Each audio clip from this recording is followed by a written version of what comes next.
The year is 1518 in the Holy Roman Empire, more specifically the region of Strasbourg, France.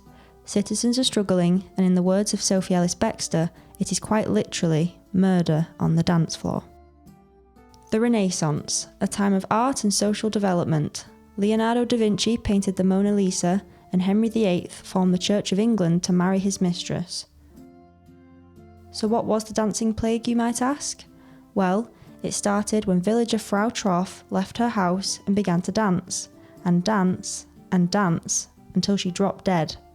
To this day, no one is quite sure why she stepped out of the door and began to cut a rug, but within a month, over 400 villagers had joined in. Hard to believe, right? Well, how about we get some backstory to this phenomenon and get a better understanding of why France was boogieing. The start of the 16th century was a rough time for Strasbourg. There were endless famines, the crops died repeatedly, and the bubonic plague popped back up. Naturally, this affected the people of Strasbourg, but unfortunately for them, things were only about to get worse, when in July 1518, Frau Troff and other 400 villagers began to mindlessly dance. But surely citizens had help from other people in charge? Nope, wrong.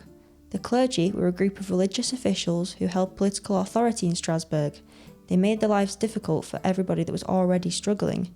In fact, the clergy actually encouraged the dancing frenzy, constructing stages for dancers to perform on and hiring bands who were ordered to up the tempo when those afflicted collapsed. As you can imagine, this only made things worse, with Lucas Rem, a local merchant, noting in his diary that around 15 people died a day.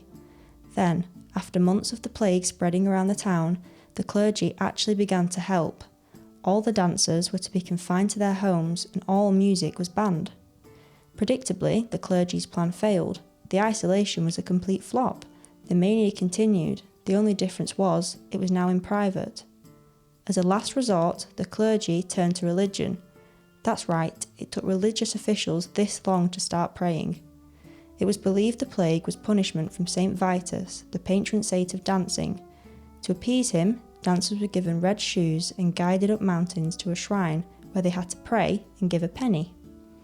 Did this heal those afflicted? Well, yes, it did. Don't ask why though, because to this day no one is quite sure how.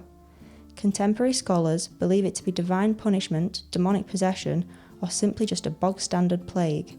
However, modern interpretation now has the insight of psychology, with many suggesting it may have been a mass psychogenic illness caused by anxiety and stress that the previous years had triggered. Overall, more than 400 people boogied through the streets of Strasbourg, and over 100 danced themselves to death. At the end of the day, this far-fetched mystery about a dance fever in Renaissance France will forever remain just that, a mystery.